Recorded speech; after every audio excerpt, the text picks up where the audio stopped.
billi keenya nurraa adda bahee jechuun akka waan hafuurri keenya nurraa adda baheetti. Jira jirtuu kabajamtootaa fi dhaggeeffattoota keenya walitti dhufneerra jechuudha. Walitti dhufneerra har'a maaliif walitti dhufne yoo jettan bilbila keenya guyyaa guutuu fayyadamna garuu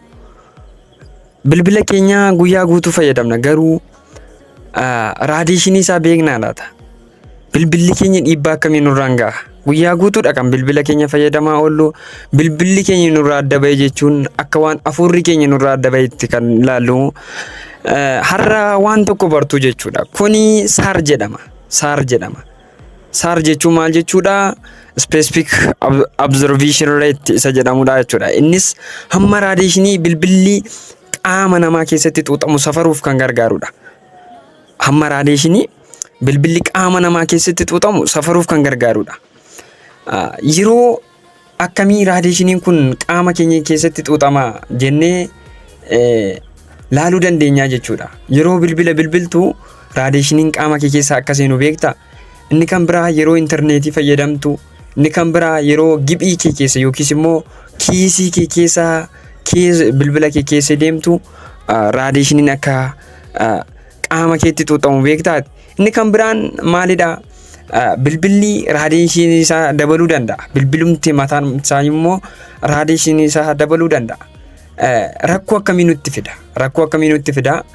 Dhala namaatti miidhaa akkamii fida jennee yoo ilaalle kanneen akka mataa dhukkubbii, hirriba jeequu, gurra keessan ho'isuu fi gurra dhukkubbii, qaama dadhabsiisuu kanneen akkana isinitti fidaa jechuudha.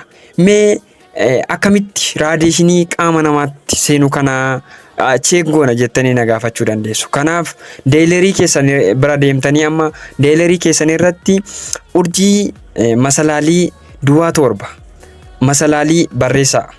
Sana booda hagamtuu akka gara qaama keessanitti seenu raadiyeeshiniin hagamii akka gara qaama keessanitti seenu dhiibbaa akkamii haga isinirraan ga'uu baruu dandeessu jechuudha. Kana qofaa miti maarree furmaata isaas isiniif qabannee jirra jechuudha.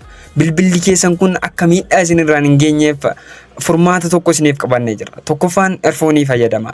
Gaafa erfoonii fayyadamtan raadiyeeshiniin isaa gara qaama namaarraa gara erfooniitti tiraansfer ta'a jechuudha. Inni kan biraa spiikar mooddii fayyadamu. Inni kan biraa immoo bilbila mataa keessan bira keessanii hin rafiina. Bilbila mataa keessan jalaa keessanii akka hin rafne jechuudha. Inni kan biraa maalidha? Siginaalii gaarii bakka jirutti bilbila keessan fayyadamaa isiniin jenna. Teek tiippii dabalataa kana argachuudhaaf follow, like, share gochuun dagatina. Copy link godhaa hiriyoota keessan biraan gahaa.